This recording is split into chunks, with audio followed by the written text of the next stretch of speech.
I think right now we're in that Gen AI phase.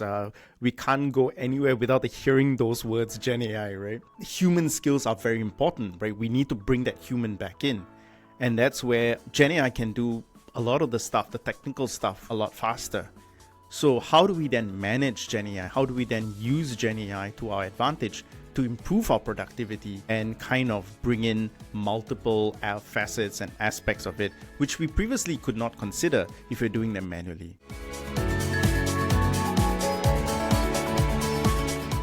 Hey, hi, Prakash. Lovely to see you again. Really glad you're on our podcast and really hope and believe that your sharing today will really benefit many people. So, hi, everyone. I'll do a quick intro of Prakash.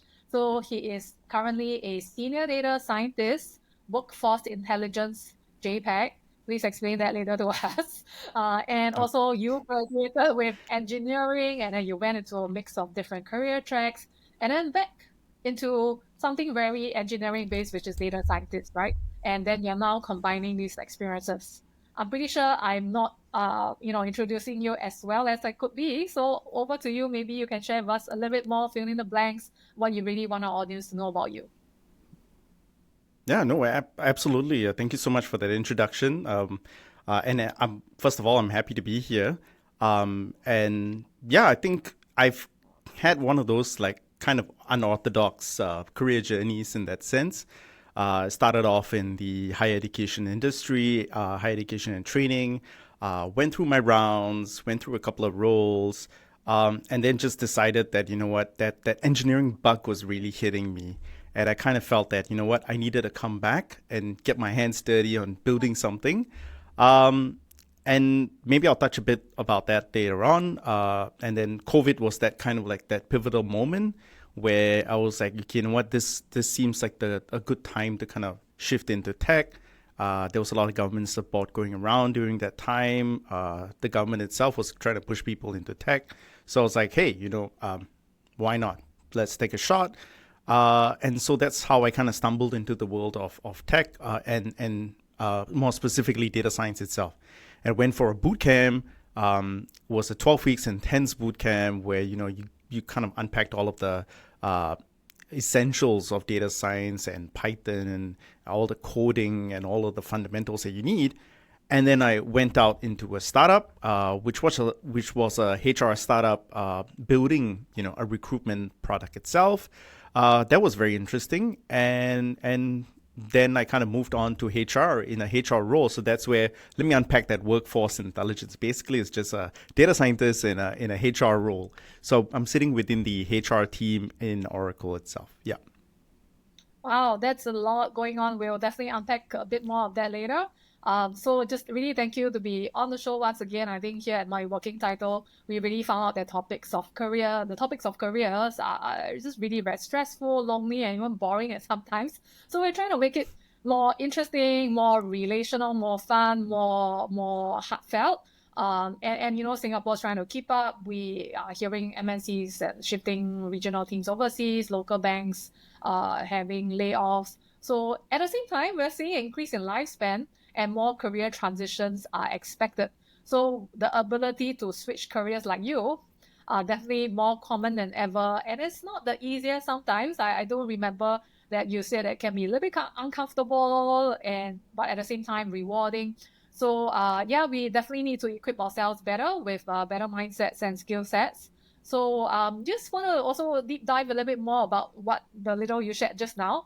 So can you tell us a little bit more, like, besides the COVID and the government pushing, but what was the inner drive that you had to want to switch something? Because switching is not easy. Change is not something like I Yeah. love it. How does it work?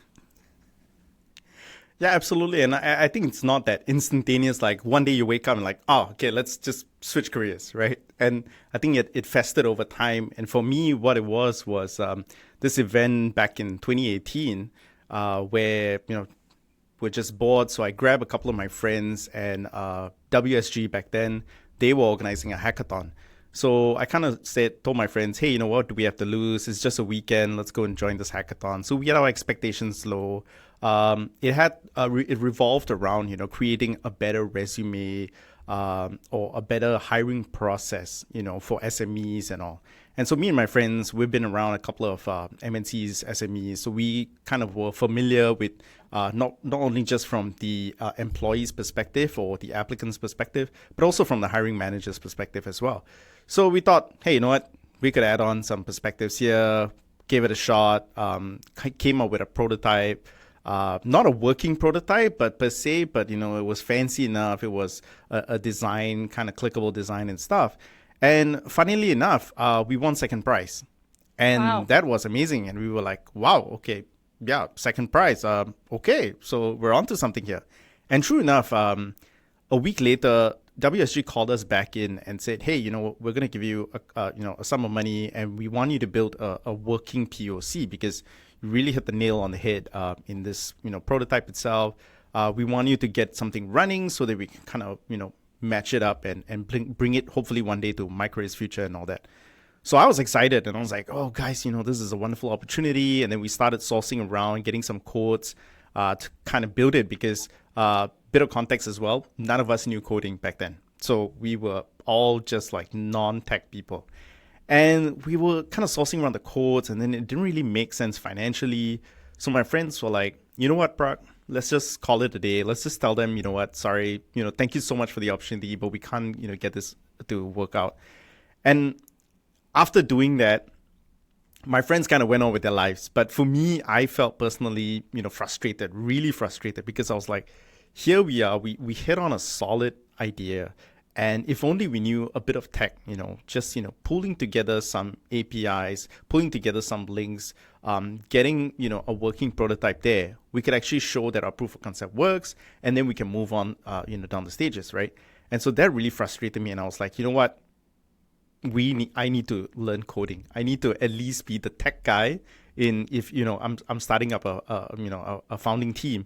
I need to be that tech guy, right? The CTO. And so that kind of started my foray into learning Python.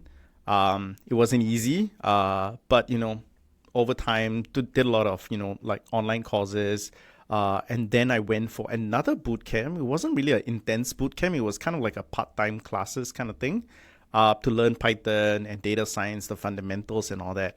And this was back then. I wasn't too serious about it, but at least I wanted to have that in my bag. And then COVID was the real, epiphany where I kind of reached that point where I was like, okay, you know what? Now's the time. If not now, then when? Right? And so that's why I took that plunge, went for that boot camp, and then, transitioned to tech from there. Well, thank you for sharing your wonderful experience, and that's just it just struck me that it was about the problem that you were trying to solve, and that motivated you to go and learn, right? So as opposed to sometimes we're just like, oh, okay, skills futures telling us that we need to learn data science, data analytics, and then we're like trying very hard to motivate ourselves, yeah, I mean, even for me sometimes, right? But yet at the same time, what really motivated you was a problem that you wanted to solve, a frustration that you couldn't do what you wanted to do, that drove you to do these changes, and also the fact that you were bored. So I thought Yeah, that was quite interesting to that like was, a good lead up to yeah. where you are right now. Boredom is Yeah. the key to all solutions, right? Yeah. So I mean, maybe let's explore that a little bit, right? So you were doing different things in, like, I know you were doing marketing, you're doing higher ed, you were doing career transitions, all that stuff. So how was the experience like Yeah. for you? And you ended up doing things that are merging that experience with your current experience. So how did that recipe come about, and you're cooking new meals now, and how do you even combine that? Because a lot of people may struggle with the, oh, A is A, B is B, let's move on with something else, but you actually manage to merge everything together. Yeah, I think that's an excellent point, Jill, that you kind of touched on, which that is where the advantage of, mid-career transitioners, mid-career switches, that's what they bring to the table, and that's what they need to be very cognizant of, that, they're hiring you for that whole, experience that you bring onto the table, right? Technical skills aside, let's just take, data science as an example. the technical skills, the fundamentals, how do you run your models, how do you clean your data? Yeah, that's a given. But there's a whole other aspect of it, right? That, how do you manage your stakeholders? How do you manage a project and kind of bring them to fruition? And sometimes the data is always not ready, right? So how do you then do some kind of change management to kind of go through that process of saying, hey, you know what, we got to start from the basics. Let's get the data inflow right? So I think that's where the wealth of experience of mid-career transitioners, that those transferable skills, those are things that people need to think about. What do they bring to the table? What value add do they bring in, right? And so with that, then no matter what career you're transitioning into, that's that skill set that you're bringing into, those soft skills, as they say. I'm sure there's a more modern term for it, but that's what you bring to the table and to the team, right? I think that's where I kind of stood that advantage as well. I think some people are calling it human skills instead of soft skills, because they are Yes, that's right. tired of it being soft and hard, right? So that's something we've been hearing. Yeah, so it's very interesting you mentioned about the human skills, right? That is inclusive of what you've learned. But what I'm also hearing is that you are bringing not just human skills, but also the hard skills or the technical skills, from understanding HR, understanding careers, understanding people, to even transit into your startup, and then now to Oracle doing analytics, data science for HR. So can you elaborate a little bit more about that? Yeah, I think, and that's where it's kind of understanding the different stakeholders, and if you're just focusing only on the technical side of things, you know, you can just build the models, but then if you're not successful throughout, and what I mean by that is that, let's say if the end result, especially in HR, explainability is a huge key component there, right? About understanding the models, what exactly is the result. There's a lot of compliance issues around, are you picking out or singling out certain individuals, right? And so that's where we need to understand these nuances. And, even though technically they might be a bit challenging, how do we then bring in that edge as well, to then build that model that's a bit more nuanced, right? And also coming from the human skills, I think right now we're in that Gen AI phase. We can't go anywhere without hearing those words, Gen AI, right? And human skills are very important, right? We need to bring that human back in. And that's where Gen AI can do a lot of the stuff, the technical stuff, a lot faster. So how do we then manage Gen AI? How do we then use Gen AI to our advantage to improve our productivity and kind of bring in multiple facets and aspects of it, which we previously could not consider if we're doing them manually? Nice. Would you happen to have an example of something you worked on or something you're working on to illustrate what you just mentioned about bringing, human skills, human perspectives, nuances, and, merging with the cold hard data that you see? Yeah. Yeah, I think the very key pertinent one would be, let's say we're managing for performance and we're building a model that kind of predicts performance, right? So our team doesn't build something that says this person's going to be a high performer, this person's going to be a low performer. What we do is we build, at an aggregate level. And that's where we're not singling out a certain individual, but rather we're just giving tips, and even giving tips to managers, right? We also have to be aware that, when you start giving this notion to the team managers that, hey, your team might be at a risk of, having low performance, the conversations that their manager is going to have with their team might be very stark and might be very different from how they would actually normally have those conversations, right? So we don't want to alert and alarm them. And so that's where we also have to kind of give them nudge in a sort of like a qualitative way to say, hey, here are some tips of how you can improve your performance within your team, rather than saying the performance in your team is going to be alarming over the next 6 months.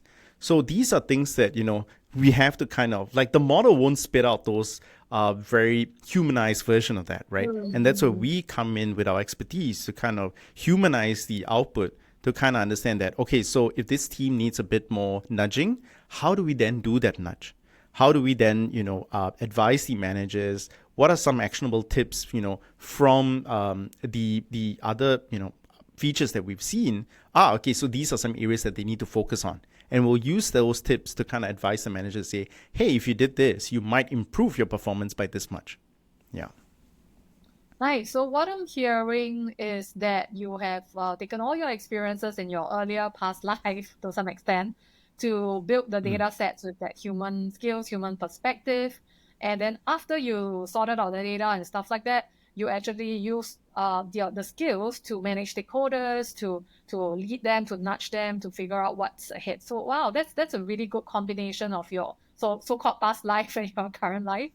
Also just Great. curious, right? I mean, like, how do you move from like joining that startup and then joining Oracle, right? So, what was the journey like? What were the steps you took? What were some of the things and challenges or successes that you can share with us?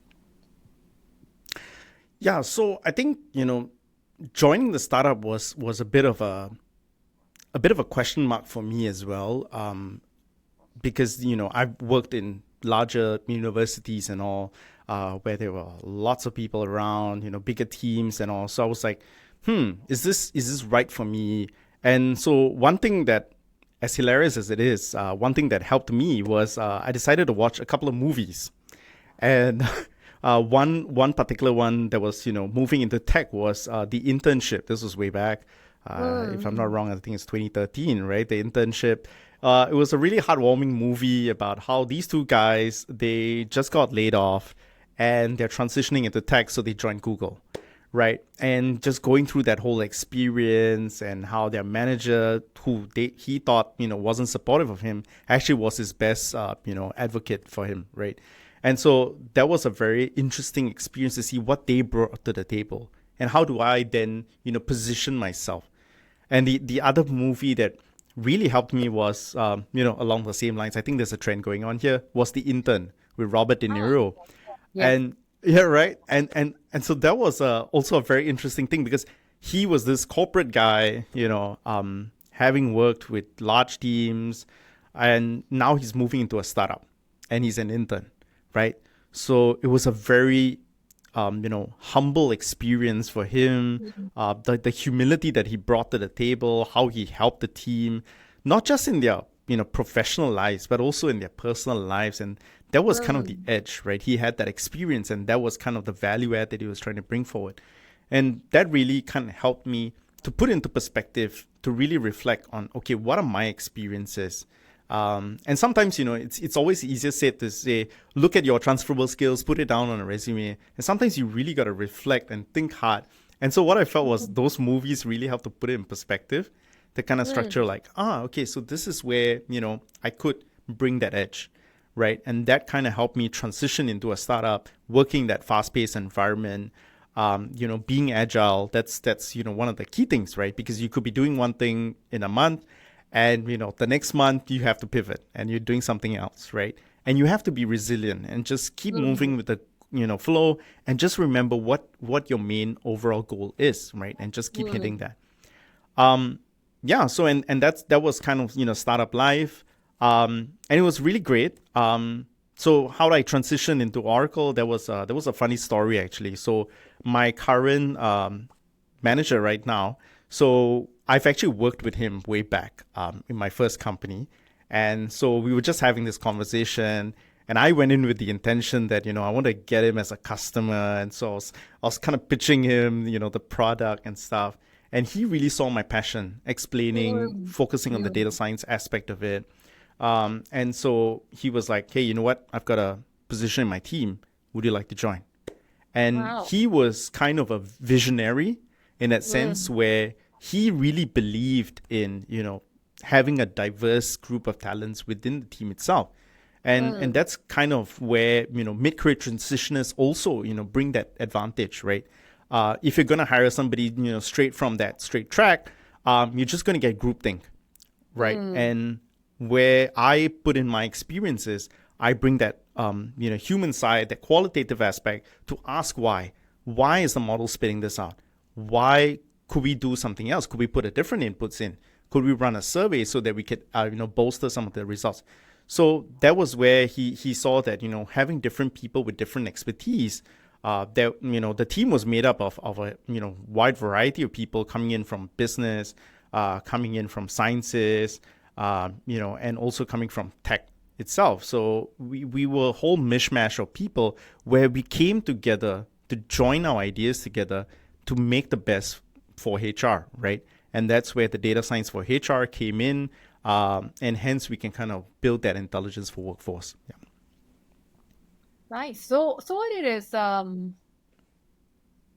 what I'm hearing is that you have put together the idea of trying something first, right? Going into a startup, just all right, it's not gonna be easy. I watched a couple movies, I know what to expect, and you just jump in, right? And I really appreciate that because a lot of times we transitions, right? But what does it look like? What am I ready to face? What am I looking for? So you walk into that. And in that process, because you are in traffic per se, you are moving, you are trying something new, you meet somebody and somebody happens to give you that opportunity of a lifetime, right? So I think that's a really, really good lesson for us to learn and to understand how it goes. I just want to also unpack a little bit more about what you talked about, that process, right? So yes, watching the movies are helpful. I think that's great. Digging a little bit deeper into that, I recall in our conversations earlier, we had something along the lines of financial management, expectation management, and emotions and psychology around change. So just wanted to just check in with you. How do you deal with that? I'm sure there are sacrifices you had to make, or like Mm. Asian the face, things like that. How do Yep. you manage to tackle some of these like really thorny stuff? Yeah. Yeah, I think, and that's where we move into where career transition is not a bed of roses, kind of the aspect of it. And what I when I share my experience with some other folks as well, I always tell them that it's not always a bed of roses. There is definitely a struggle, right? It does help for me that I'm a highly optimistic person. So it kind of helps to bolster a bit of that struggle and just keep fighting on. But definitely from a psychological point of view, you really need to understand that, hey, if you're moving out, you're going to be shifting out of your comfort zone, right? So how do you then manage your expectations? And obviously, if you're moving into a career that is completely like 180 from what you used to be doing, nobody's going to just give you and hand you the keys and say, hey, you know what, yeah, we're just going to match you at your same pay, at maybe your same title. No one's going to do that because you're not trying to test it, right? So how do you then build up your expertise? How do you showcase that? One thing that I found useful, going through, the bootcamp itself, was we had to build these portfolio projects. So we had to showcase, not just the project itself, but some of the motivations, and we had to document that, like, why did we actually choose this project? What was it? What resonated with us? And we had to walk through, our thought processes of like why we did this, why we didn't do that, why we considered this. And so that really helped, and would help other future employees as well to kind of consider and say that, oh, okay, I like your, systematic thinking. I love how you can articulate that. That's great, right? And that builds a bit of confidence to say, hey, you know what? Maybe I'll give you a shot and kind of bring you through that door itself. But coming back down to managing expectations, I think that's one of the things that early on I knew I had to get ready for this. Like I was not going to get at the same pay. I was going to start really at a fresh grad or entry level kind of pay, but it was fine because I'm going to build up from there. I'm really moving into a different career, and it's going to be a new ladder, right? And I think in today's day and age, we have to really shift our thinking and mindset from that whole, you know what, we're going to be stuck in one path and then it's just going to be linear all the way. No, it's not. And maybe if I could kind of just take it a bit off tangent, we also need to unpack what a career means, right? And for many of us, it's a job is our self-worth. And we kind of tie that very closely, right? And so you need to really unpack from that self-worth and really understand from yourself who you are, what you bring to the table, what are your interests and passions, right? And from there, you can understand that, oh, okay, you know what? Instead of just finding another job, maybe I could be mentoring some people, right? And a lot of time, people don't start off with, just doing that. So let's say, for example, if you want to go into being a life coach, talk to people, have a conversation, right? Because maybe what you'll find out is that, oh, you know what? I hate having conversations. And instead of doing that, they jump into taking certifications. And they're like, somehow magically the certifications would change me. And now I'll be ready to be a life coach, right? And that shouldn't be your first foray. You should first, have some casual conversations with your relatives, with your friends, with your ex-colleagues even, right? Have some conversations with them. Hey, how are you doing? How's your life been? What are some struggles you're going through with? And then when you have those conversations, are you able to offer some good advice, right? And so then you plan systematically your career to say, yeah, so this is something that I'm really passionate about. I think I could go into this. Let me look at the next steps. Yeah.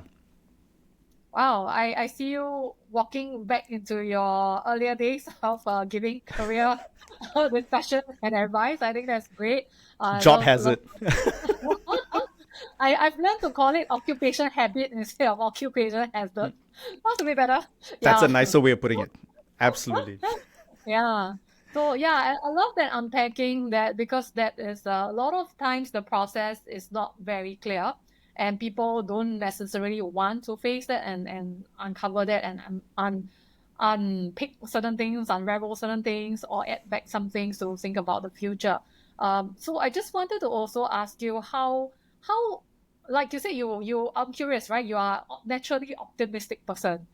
How do you keep that up? I mean, minus genetics, minus I don't know whatever, but optimism is I suppose that's part genetic, part environment, but I think that's also largely intrinsic. So what are some of the tips and things that you do that drives you to be optimistic? Because I think in the current climate and we meet different people, it's not easy. And it's Yeah. hard to somehow to keep up that yay, everything's gonna be okay, right? So how do we acknowledge the grief? How do we feel the emotions at the same time? Let's do this. Yeah, so we'd love to hear your perspective. Yeah. I think it's easier said than done, right? And I think that's where practicing gratitude, that's one of the key elements of, just appreciating what you have, appreciating where you are, acknowledging that, and then saying, okay, life is a journey, right? And sometimes, you're going to go through that setbacks. And I always look back at when I was younger, way back, and kind of look through, the different kind of struggles that I had. And I was like, well, I survived, right? I got through that. At that point in time, I was also having, that same kind of emotions like, oh my God, this is the worst point in my life. But here I am now, and I've survived, and I've did something with my life, right? And so for me, that is always the mantra for me to kind of say, I'm going to look back at this point in my time 20 years down the road, and I'm going to be like, what were you thinking? It's fine. It's good. You made it through, right? You have to think that it will always get better, and then pick yourself up and say, okay, what are the next steps? And one thing that I always say is that, it's always good to take a break, but don't take too long a break, right? Especially if, you're coming out of a career, if you've been laid off itself. Yes, you can take some time for yourself, but don't take too long a time. It might be a bit contrary, but that's where the inertia sets in, right? You get too comfortable with that whole like, okay, you know what, I'm fine, I'm okay. But you need to get back into that rat race and really build yourself up and say, okay, how are you building yourself up? Have a plan. And if you have a plan, and if you know that you're going to build yourself up through 1 month, through 6 months, take the time that you need, right? And at least you have a plan from that. Yeah. Nice. Yeah, so it is very good that you are sharing that. So just curious also like what was your plan? Yeah, what was the how did you go about planning that transition?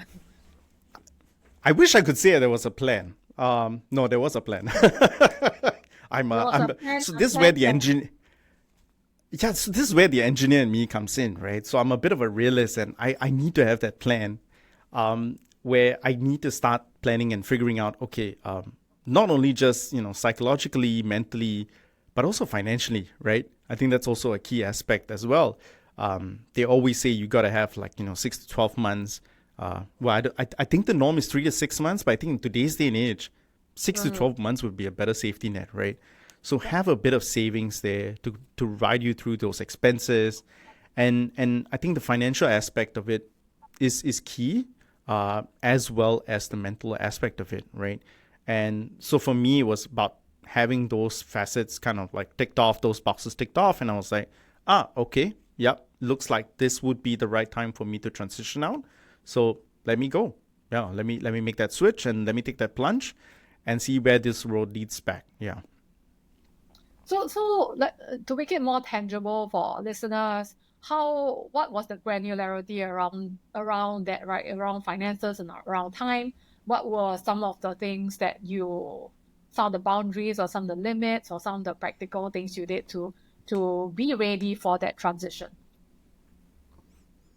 So I think the practical kind of focus would be financially. I had to kind of like say, okay, what are my expenses?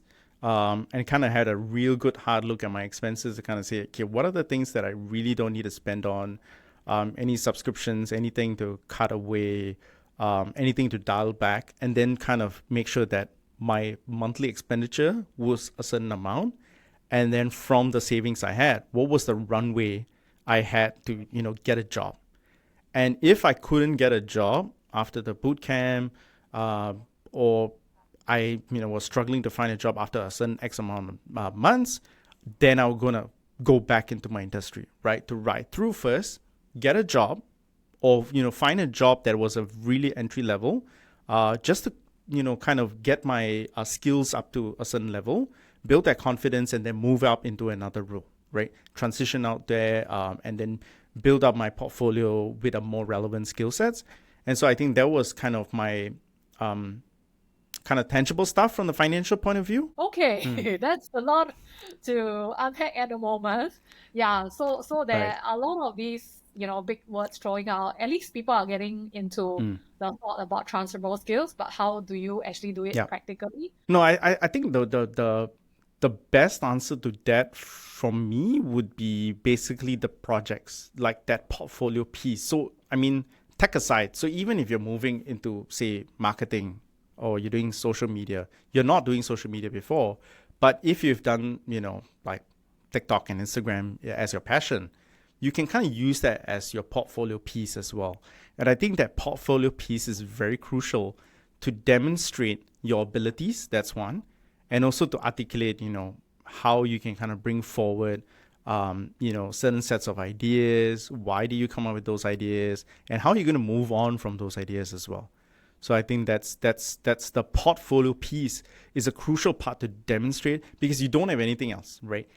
Anything on a resume is just words there. How do you demonstrate that? And that's where that portfolio piece, I think, is very crucial in demonstrating that. Yeah. So agree, it's around like show, not just tell. And especially when you're moving to something new or you want to prove that you are interested, very keen. And I say that a lot to students, a lot to mid-career folks who are trying to figure that out. The other thing that I wanted to explore a little bit more is that in the past, they call it 3 chapters, right? Study, work, retire. And now people are saying, hey, there would be maybe 6, 7 chapters. You may study, work, retire, then study, work, retire. So it's going to be quite jumbled up.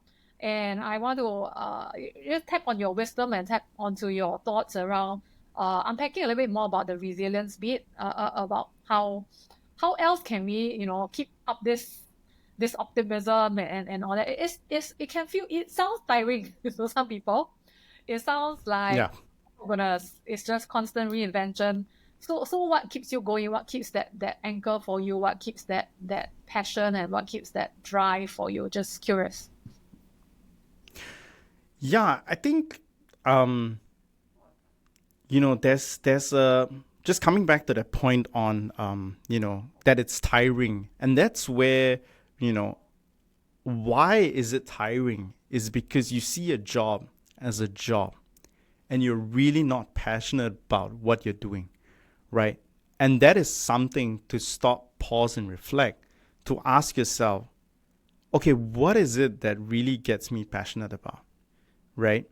And for some, it's about having that structure. Some, it's not just about, doing something else. It's just that I just want something simple. I just want that, structured. And this goes back down to understanding who you are as a person, right? Like, if you're somebody that needs a very highly controlled environment where, you're kind of told like, okay, these are the steps to do, and just focus on that, just churn that out. Those are people that might struggle a bit more to kind of transition out and say, oh, I want to jump into this, I want to jump into that, because they fear jumping out of their comfort zone, right? And so that is a bit of a struggle. I'm not saying it's impossible, but then you can just, instead of jumping into a whole new career, it's about thinking about what other jobs out there would then fit your personality, right? That might still kind of spark some joy into your life. And how can you then move into that, right? It's not always about just jumping out full 180 into a whole new career, a whole new life. That is, very jarring.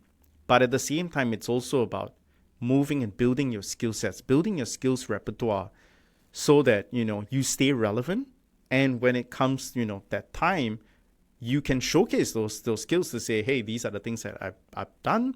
And if let's say, for example, touch wood, get laid off, you now have a whole skills repertoire that you can say that you built up. So when you're moving on to a next job, you can say, hey, these are the things that I've done. These are the things I can value add for your organization. So, take me on board, and these are the things I'll help you out with, right? One of the other things I want to also, because that was very interesting back when I was in my university days, we were having an alumni session, and it was really very interesting to hear. We have had alumni who came back, and these were guys who had already retired, and they were looking to study PhDs. And I was like, wait, what? Why?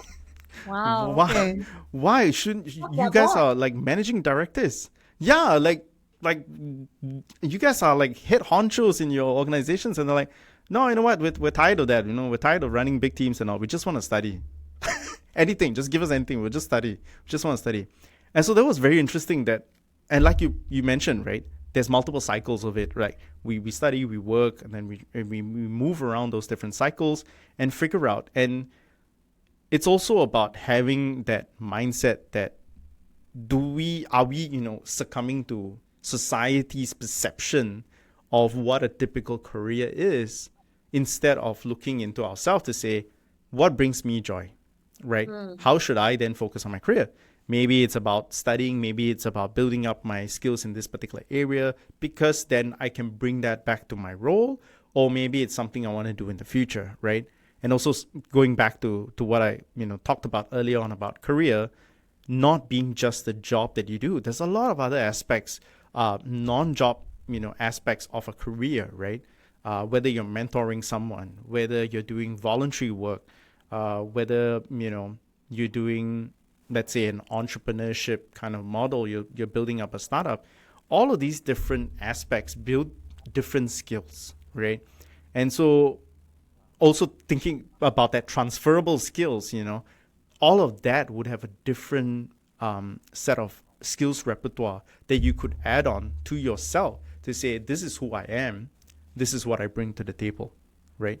And a lot of times, people don't pause to reflect to say, let me look at the non-job related parts and let me bring that in. But that's where, that's where you're passionate about it, right? And that's where you spend your most time and your most energy. You need to bring that back and think about, how do you then put that into a resume? Like, oftentimes we always encourage students to do that, fresh grads to do that, because they don't have much work experience, right? We don't do that for mid-career folks or folks that are kind of established in their careers. But actually, they do a lot more as well. Extracurricular, co-curricular activities outside of work. And it's about capturing that essence of it and putting that in the resume as well, to kind of bring this holistic person to say, this is what you bring to the table. Yeah. I can go on a whole debate about whether, the resume is still current, right? outdated piece of paper, but yeah, that's a different discussion for another day. Yeah, I totally get you, and I really appreciate you for sharing that. And that was a very, very good perspective. So, as a mid-career person, it's almost like you're restarting also, right? So, especially if you are looking to pivot into new industry, so it's almost like you're a fresh grad again, right? Of course, the emotion sometimes is tough and all that, but I think we've talked about that. It's time to also reinvent ourselves, whether it's an involuntary change or a voluntary change, right? And I really like how you talked about like bringing the whole person to work, right? It's not just what you can do, but what you're passionate about, and what you're passionate about, how can that trickle into the work? And I think what we've noticed is a lot of companies are also looking at, are you a good fit to the team? Are you a good fit for the company? So, and I mean, just simple things like, are you into sports, right? Maybe the team is really into sports and you are, that's great. I think you will fit in the team pretty well. And also is that hunger to learn. I think with ChatGPT, with a lot of things, it's some of the things are not too per se difficult to pick up as you go, but it's really the attitude and the aptitude. And if you can show that in the resume, the super outdated resume, yes, and that would be really really helpful. Yeah. So yeah, thank you so much, Prakash, for sharing that. I think we are also ending close to the end of the session. I just wanted to ask you if there's anything burning. If you want to talk about resume, go ahead. If there's any other burning things you want to share with audiences who, our audience are people who might be going through career transitions, career development professionals, HR professionals, or anybody interested in the world of careers and work. Is there anything else like burning you want to share with people? Yeah, I realized that I've been staying away from talking about Gen AI, but I think we need to bring Gen AI back into the conversation. And I think it is really a tool that we should not be scared of. Um, I think I myself here, I'm a huge advocate, and I run sessions helping HR folks within our JPAC region to kind of help them with prompt engineering, how to then they use ChatGPT or other AI tools to kind of get a better sense of not to use it for policy stuff, but rather to get a better sense of the world around, right? Mm, And to build their careers, and let's say if there's a new topic or there's something interesting that they might not know of, these AI tools are there to help you. And especially if you're planning a career, if you're thinking of building a skill set, it's very easy nowadays to even build a training plan. Get ChatGPT, one of those other AI tools like Gemini to build a training plan to kind of itemize, okay, what are the skill sets I need to learn? What are the resources I need to kind of like focus on? And there are some resources that you might not have thought of that, Gen AI would be able to suggest to you. And that's the beauty of it, where you have all of these resources at your fingertips. It's about utilizing that. But more importantly, sometimes you get that choice paradox with all of these, different resources. It's about clearly sitting down and thinking about your plan, your career, and figuring out what's best for you.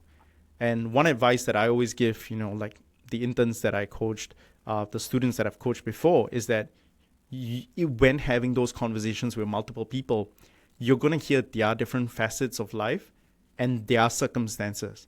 But that might mm, not resonate with you. That might not be your circumstance, right?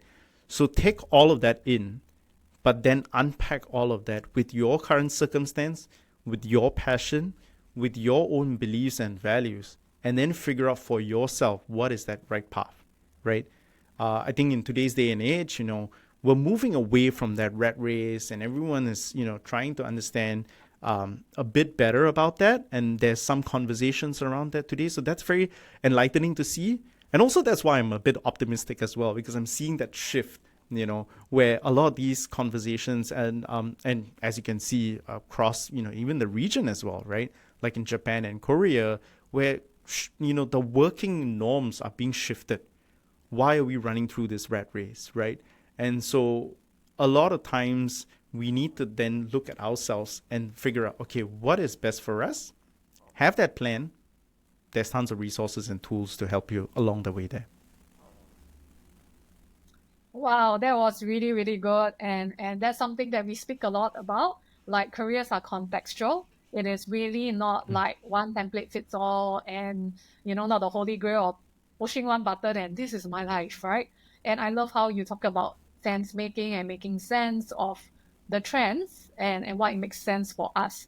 So that's something we speak a lot about also because it's really like I struggle when we have this like career talk days, and then we bring all these wonderful mm, entrepreneurs or whoever to come in, and the young people are like, oh, that's amazing, and there are the 10 things I should do to get to moving from engineering to Oracle. That's awesome. Then we're like, no, you know, it's gonna make sense for you. It's correct. gonna make sense for your context. It's gonna make sense about your beliefs and your values.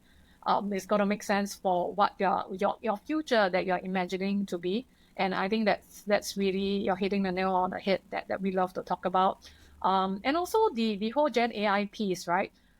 Yeah, the general sentiment for like the mid career onwards, I hear a lot of I'm very scared. It's really scary. It's like what do I do with this? It's going to take over my jobs. My personal perspective is there, right? um like it's gonna be there, it's gonna grow, it's gonna change. We might as well just learn about it and embrace it. And as we try the tools, I'm like, wow, it really supercharges my productivity by like I don't know what 100 to 100%. It brings new perspective I've not considered. And I think the key thing for Gen AI for me at least is also the ability to think critically, to figure out Hmm. what you are looking for, because they can generate all kinds of things, and sometimes it's like I look at it, I'm like, nope, that's not what I'm looking for. Or okay, Hmm. it's not too bad. It's 80% there, but I need to tweak 20%, right? So I think it's Mm, that ability to what you said, reflect, think about it clearly. That I think we all need to do better. With the mm. whole mid career folks, sometimes that gets into this emotional mesh, and it's very hard to think clearly. And that's what we hope to share that also through your wonderful sharing and all the like tips and tricks and the depth, the meta philosophical level, the right flank left flank stuff. I think you shared a lot of wonderful things for us today. So thank you so much for your sharing, Prakash. Really lovely, and hopefully that we will really meet in person and catch up again. Awesome.